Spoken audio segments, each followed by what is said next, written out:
Yes, good afternoon. This is another episode of Disruptive SmackTalk. I'm your host, Mr. Alkebu-Lan. Last time we spoke, we talked about crypto. We talked about crypto biz. We talked about the TRON cryptocurrency. We talked about crypto wallets. We talked about Coinbase API. I think where we left off was I was supposed to update you when my Ledger wallet came in. Well, it did. What Ledger wallet came in. So let me talk about that. Let's talk about how to get one. Let's talk about how to set it up. Let's talk about what you can do once you get it set up. Okay. So let's walk through that. So I got mine from the Ledger website. Actually, let me back up even further. So for the educational purposes, the as far as crypto wallets, and that's places where you actually store your cryptocurrency, and they call it a wallet for your reason. Because just like you can store money in your wallet, you can store your cryptocurrency in this particular wallet. But let's separate them into two. You have the software wallets. When I mean software, I'm talking about mobile device, mobile app. Talking about web browser. I'm talking about desktop app, and some of these have all three, and you can go from one to the other. But that's what I'm talking about. I'm talking about software wallets. Now, there's another type of wallet that's a hardware wallet. So that's the one that can look. I mean, there are different sizes, especially now, because some of them even look like tablets. But they're actual hardware devices that you can connect to the network. And generally, nowadays, there is some app that makes it easy for you to connect your hardware wallet to to the network. So in the case of Ledger, that would be Ledger Live. Ledger Live is the app that makes it easy for you to connect your Ledger wallet, hardware wallet, to the network. Okay. Now, I generally say hardware wallets are more secure because they don't connect to the network unless you want them to. So that gives way less opportunity for people to take your crypto unless, they somehow fool you to send it to them, which is a whole nother conversation. But I think they're the most secure. The con to that is you can lock yourself out of your crypto wallet. And I'm not sure that the Ledger company will be able to do a whole lot about it. So that's I guess, the pro and the con of that. So just make sure, and we're going to talk about, well, let's talk about how you get one. So I went to the Ledger website. You don't have to do that. There are authorized Ledger wallet resellers that can get you a Ledger wallet. I just chose to go to the website. So if you know a guy or a company that you're already working with that you feel comfortable with, and you're thinking about getting a Ledger wallet, they have it in stock, or they can get it for you. Then it's no problem. You just get it through them. It's going to be the same one that I got from the website. Now, I'm assuming that the Ledger headquarters, maybe I should have looked this up, but the Ledger headquarters is in Europe, because that's where my wallet came from.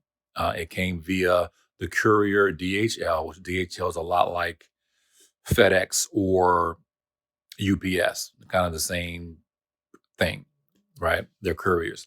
So I assume it came on a plane because it came pretty quickly, given, I mean, it came within the week. I mean, it was coming from another continent. So no complaints there.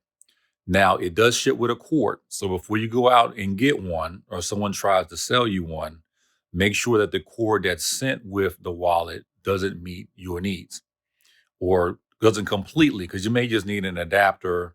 I know Belkin, some of the companies make adapters for these USB-Cs and micro USB-Cs and all that. I think they make adapters for that. So either or, make sure the cord that they have is not good enough, right? So it has a cord, you get a wallet, you can connect it. Now, between Ledger Live, which you will have to download, I have an Ubuntu laptop, so I downloaded the app image. You have to make sure the app image is executable, so you'll run a chmod plus X command. Linux folks know what I'm talking about. The executable permission is not on there by default. You have to use your sudo, maybe depending on how your Linux is set up. you need to do a chmod plus X command to make sure to make it executable. And maybe you put it in an apps folder. Then there's something you can install on Linux that makes it easier to deal with the app image files. You can do that, but whatever you decide, make sure it's executable. And whenever you need to run it, you can run it. Right.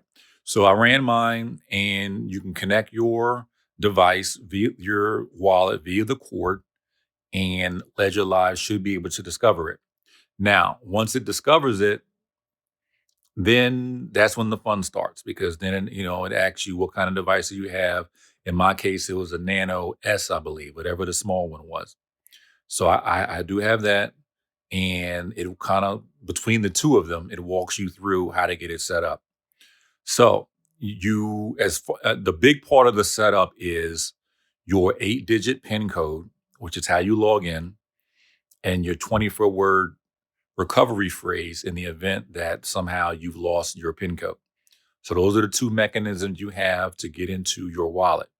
Now, at no point do you want to lose both of those at the same time, because like I said, I don't think the Ledger company will be able to help you get into your Ledger wallet. And if you have cryptocurrency with value X on that Ledger wallet, you will be disappointed, to say the least. So make sure you have a mechanism to which you don't lose both of them at the same time. Now, some people, they'll get a fireproof safe. I mean, it's your money. It's your money. You know my mantra. It's your money. But I'm just telling you, make sure you have a mechanism to which you will not lose the 24-word passphrase and the 8-digit PIN code at the same time. Now, the PIN code is just like a PIN code for your debit card. That's the same thing.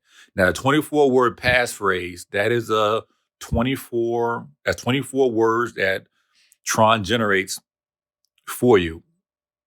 And if you don't have your PIN code, you have to enter in these words spelled correctly in order, all 24, right? So it just tells you how difficult it is for someone to get into your wallet who is not you, right?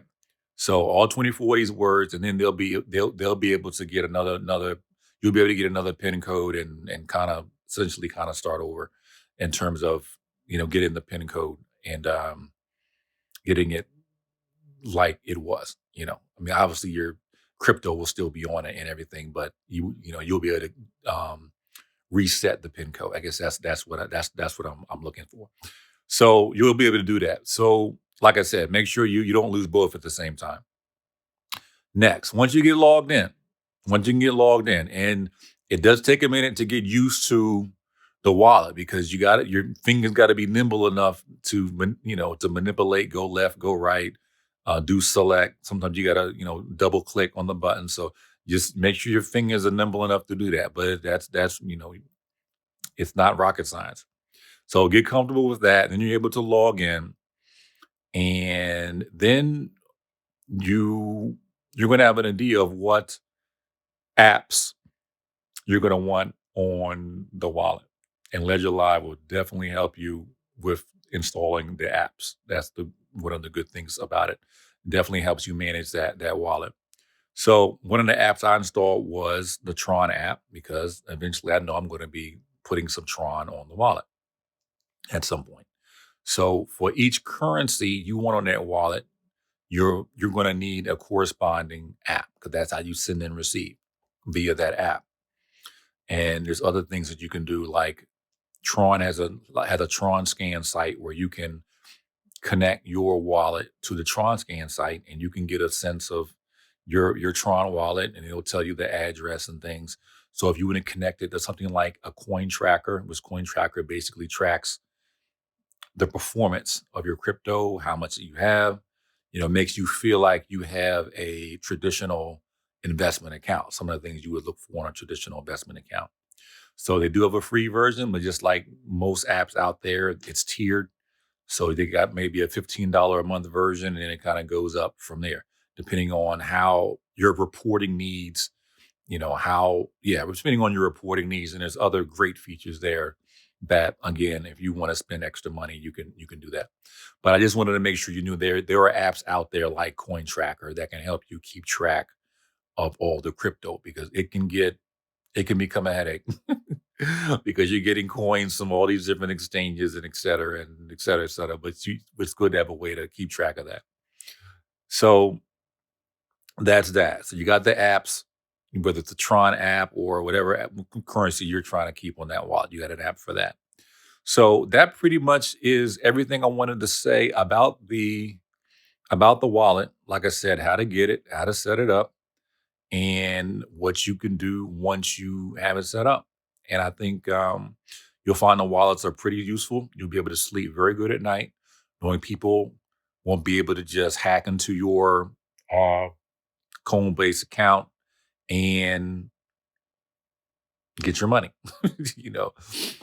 Now, if someone, like I said, if someone cons you into sending them the money, that's a whole other conversation. But in terms of people going into your account and taking your money, your wallet will make you feel a lot better about that not happening, because you want to protect your money. So I think the next thing we'll talk about is we did reach out to another exchange to set up another business investment account.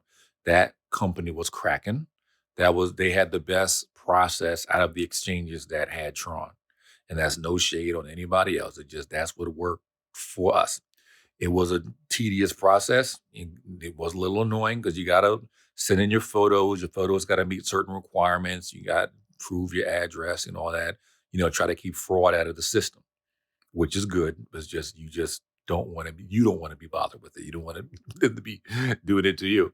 But we did get approved for the account, and we'll be funding it, et cetera, just like we did the Coinbase account.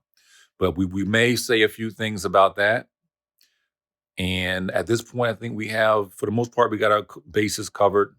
There may be some gaming cryptos that we may want, but may not be able to get directly right now. We may have to think about how to get them, but we'll cross that bridge when we get to it.